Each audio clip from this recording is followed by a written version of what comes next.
दोस्तों, दिन था 24 अप्रैल 1967 जब एक रशियन कॉस्मोनॉट व्लादिमीर कोमरोव एक कैप्सूल में स्पेस से धरती की ओर 144 किलोमीटर पर आवर की स्पीड से बढ़ते आ रहे थे और इतनी हाई स्पीड और फ्रिक्शन के चलते मानो उनका स्पेस कैप्सूल एक आग का गोला बन गया था। और इतना ही नहीं, साथ में कैप्सूल का टेम्परेचर बढ़ता जा रहा था और व्लादिमीर अंदर से सिर्फ एक ही चीज चिल्ला रहे थे कि heat is rising in the capsule. और फाइनली उसके कुछ ही सेकंड के बाद बूम, उनका कैप्सूल धरती पर आकर क्रैश हो जाता है। और क्रैश के बाद जो साइड पर मिला था वो थी एक 80 सेंटीमीटर की मेल्टेड बॉडी। लेकिन इसमें ट्विस्ट ये है कि इस भयानक इंसिडेंट के बारे में रशिया की स्पेस एजेंसी और व्लादिमीर कोमरोव को पहले से ही पता था और अगर वो चाहते तो इस इंसिडेंट को होने से रोक सकते थे, पर उन्होंने ऐसा नहीं किया। तो चलो इस वीडियो में हम the man fell from the space के बारे में जानते हैं। तो दोस्तों, Vladimir Mikhailovich Komarov Soviet test pilot, aerospace engineer और कॉस्मोनॉट थे। इन्हें बचपन से ही स्पेस और एरोस्पेस इंजीनियरिंग का बड़ा शौक था और ये इस चीज में बचपन से ही अपनी रुचि रखते थे और उनका ड्रीम था कि एक एरोस्पेस इंजीनियर बनना। पर उनकी लाइफ इतनी सिंपल नहीं थी। इनके बचपन के समय जब वर्ल्ड वॉर 2 चल रहा था तब इन्हें रोजी रोटी कमाने के लिए खेतों में काम करना पड़ता था। पर फिर कुछ साल बाद कुछ ऐसा हुआ कि जिसके बाद उन्होंने वापस पीछे मुड़कर नहीं देखा। जब सोवियत एयरफोर्स की तरफ से एक अपॉर्चुनिटी उनके दरवाजे पर दस्तक देती है और व्लादिमीर खुशी खुशी उसे अपना लेते हैं और वो इतनी मेहनत करते हैं कि 1959 में वो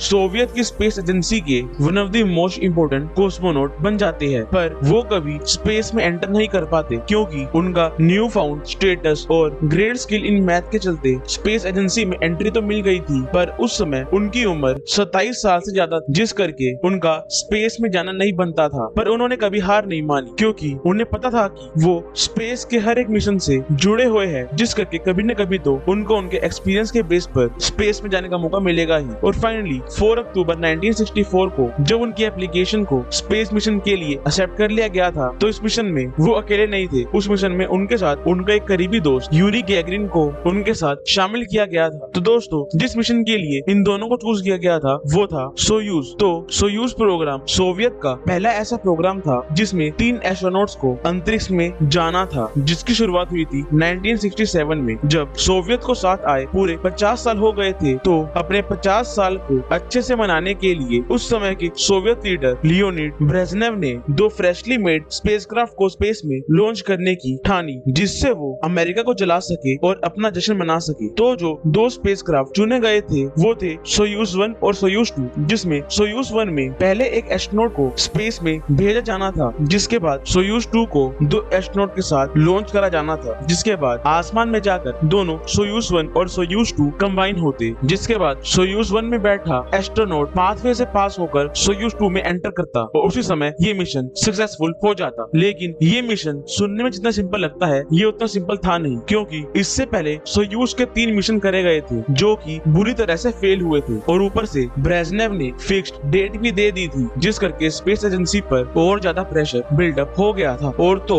सोवियत के हर एक नागरिक को भी ये पता था कि ये मिशन सक्सेसफुल नहीं होने वाला है। पर कोई भी व्यक्ति ब्रेजनेव के सामने आवाज नहीं उठा पाया और अगर कोई आवाज उठाता भी था तो उसे या तो जेल में भेज दिया जाता था या फिर मारने की धमकी दी जाती थी। पर फिर यूरी गैगरिन यानी कि मिशन के सेकंड एस्ट्रोनॉट ने हिम्मत जगाकर ये बात ब्रेजनेव के कानों में डाली, पर उसने यूरी की बात को नजरअंदाज कर दिया, जिस करके यूरी ने 10 पेज का डॉक्यूमेंट बनाकर केजीबी को दे डाला, जो कि वहाँ की सिक्योरिटी एजेंसी थी और अगर वो चाहती थी तो थ्रेट्स को लेकर इस मिशन को रोक सकती थी। पर कोई भी ब्रेजनेव से पंगा नहीं लेना चाहता था और वो इस मामले पर शांत रहती है। तो फिर आता है वो दर्दनाक दिन जिसमें एक ही चारा था कि अपना कफन खुद बांधकर लॉन्च होने का। और व्लादिमीर ने फ्लाइट पे लॉन्च होने से पहले अपने दोस्त यूरी को ये भी कहा था कि I am not going to make it back from the flight, मतलब कि उसको पूरा भरोसा था कि उस मिशन में उसकी जान जाने वाली है। तो आप सोच रहे होंगे कि आखिरकार वो मना भी कर सकता था कि मैं उस मिशन में नहीं जाऊंगा कुछ बहाना बनाकर, लेकिन बात ऐसी थी कि अगर व्लादिमीर जाने से मना कर देता तो सेकंड एस्ट्रोनॉट यानी कि यूरी को सोयूज 1 में भेजा जाता और दोस्ती निभाने के लिए व्लादिमीर ने मिशन से बैकआउट नहीं किया। और ऐसा नहीं कि यूरी ने अपने दोस्त को बचाने के लिए कुछ भी नहीं किया, उसने उस दिन सुबह स्पेस एजेंसी से स्पेस सूट मांगकर खुद उस मिशन में जाने की रिक्वेस्ट करी, पर स्पेस एजेंसी ने उसकी बात को मना कर दिया। तो फाइनली 23 अप्रैल 1967 को 12:32 AM पर स्पेसक्राफ्ट लॉन्च होता है और लॉन्च होने के 8 मिनट तक सब सही चलता है। लेकिन जैसे जैसे वो अर्थ का चक्कर चक्कर लगाता है तो मौत का तांडव शुरू होता है। पहला ऑर्बिट पूरा करते ही उसके सोलर पैनल खराब हो जाते हैं, जिस करके कैबिन टेम्परेचर कंट्रोल सिस्टम भी काम करना बंद कर देता है और कैबिन टेम्परेचर राइज होने लगता है। फिर वो अपनी सूझबूझ लगाते हैं और कैप्सूल से रॉकेट को अलग कर देते हैं ताकि वो वापस अर्थ पर इमरजेंसी लैंडिंग कर पाए। लेकिन इस समय तक सोवियत ने अपने हाथ पीछे कर लिए थे, क्योंकि अगर वो चाहते तो सोयूज 2 लॉन्च कर उसे बचा सकते थे, पर उन्होंने ऐसा नहीं किया और व्लादिमीर को मौत के मुंह में अकेला छोड़ दिया। लेकिन जैसे ही वो अपने कैप्सूल से अर्थ पर आने के लिए पैराशूट को ओपन करने लगते हैं तो वो पाते हैं कि पैराशूट लॉक हो चुके हैं और ओपन ही नहीं हो रहे, जिस करके कैप्सूल की स्पीड धीरे होने की बजाय तेज होती जा रही है और उनका कैप्सूल अब तक एक आग का गोला बन चुका होता है और उनके फाइनल वर्ड जो थे वो थे किल्ड और फिर बूम। तो फिर उस साइट पर इन्वेस्टिगेशन करने के बाद जो रिसर्च टीम को मिलता है तो वो ये 80 सेंटीमीटर की मेल्टेड बॉडी थी, जिसके बाद व्लादिमीर की तो वाहवाही हुई क्योंकि उन्होंने मिशन से बैक ऑफ नहीं किया और अपनी कंट्री के लिए अपनी जान दांव पर लगा दी। पर ब्रेजनेव को इसके बाद से बड़ा क्लैश मिलना शुरू हो गया और दुनिया भर में उनकी इस इंसिडेंट को लेकर निंदा होने लग गई। तो दोस्तों उम्मीद है कि आपको वीडियो इन्फॉर्मेटिव लगी होगी। तो दोस्तों इसके लिए वीडियो को लाइक करना और चैनल को सब्सक्राइब करना। तो हम मिलते हैं नेक्स्ट वीडियो में, तब तक के लिए जय हिंद जय भारत।